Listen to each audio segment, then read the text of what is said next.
Casino developers are finally showing their cards. The public got a look today at what a Chicago casino might look like and where it might go.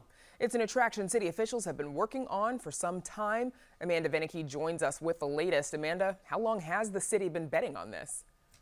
Well, Brandon, Chicago has been buying for a casino, really trying anyway, for decades. And now that it is finally getting close to reality, the city has to make a choice. Which team of developers will get to build and operate this casino, a lucrative opportunity, and where in the city will that casino be located? It is a high-stakes gamble. The city needs the casino to be as successful as possible because that means more money for the city's pockets to pay down long-term police and firefighter pension debt. Chicago weighing 5 options. Bally's proposes a casino at the current Chicago Tribune Publishing Center site. Also, Bally's a truck marshaling area that's just south of McCormick Place. Now, Rivers Casino also looking at McCormick Place, specifically looking to rehab the Lakeside Center building. Rivers has a second bid to be part of the under development neighborhood, the 78, and that is a vacant area near the South Loop. Now, meanwhile, Hard Rock all in for one location. The proposed one central development that's across DuSable Lakeshore Drive from Soldier Field.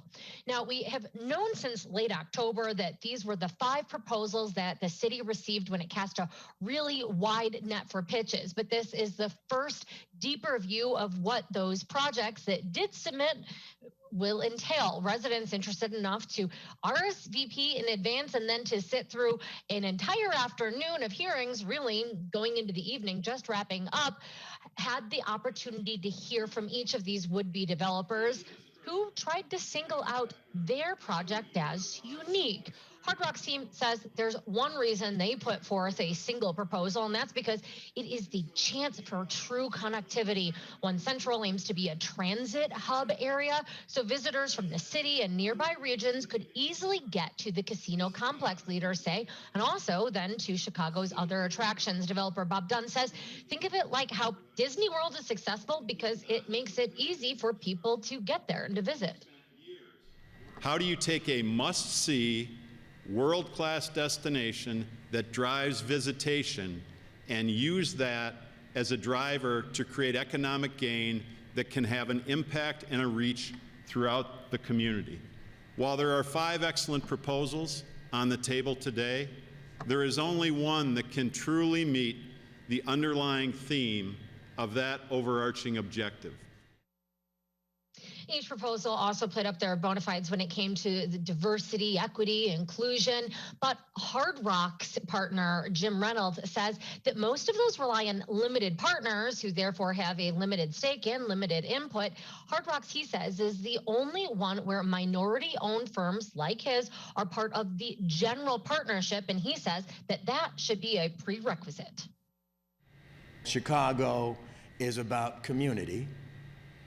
And this engagement and this investment and this casino is there to benefit Chicago, Chicagoans, and communities of Chicago. Engineer Kimberly Moore, also part of a bid. She is with Rush Street Gaming, wanting to build that Rivers Casino at McCormick Place Lakeside Center. When I think about the future of Chicago and the families on the South Side, I want them to see that these investments are being made in their backyard. I want them to see what it's like to reimagine an existing building. It's being transformed into something spectacular, and it's being done by people in their communities.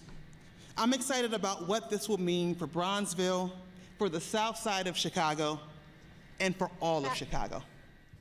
Backers say that this project could be up and running within only a year of receiving government approval, and that is a pretty quick turnaround. And they say it's because it relies on an existing building, though that building is decaying, which means, again, more money for the city and sooner. Our bid provides the most economic benefit, $1.2 billion more than the other bids in economic impact. Our location and the project we'll create is the most logical choice and will have the most impact on the entire Chicago economy. Rivers is owned by Chicago billionaire Neil Bloom, and critics say they're worried that he's betting against himself, given that Bloom also owns Illinois' current best performing casino, and that's the Rivers location in suburban Des Plaines. Bloom says that this is no time for the city to take chances and that his track record proves he can build a casino from the ground up and make it profitable. Now, meanwhile, you have Bally's trying to win over the public. Some residents are skeptical about what bringing in any version of a casino from any of these backers could do to their neighborhoods. Concerns, for instance, about traffic and gambling addiction. Casinos, however, also do mean job opportunities, particularly for those who live nearby, wherever one will be built. And Bally's likewise saying that it has experience. It is also offering money up front to the city.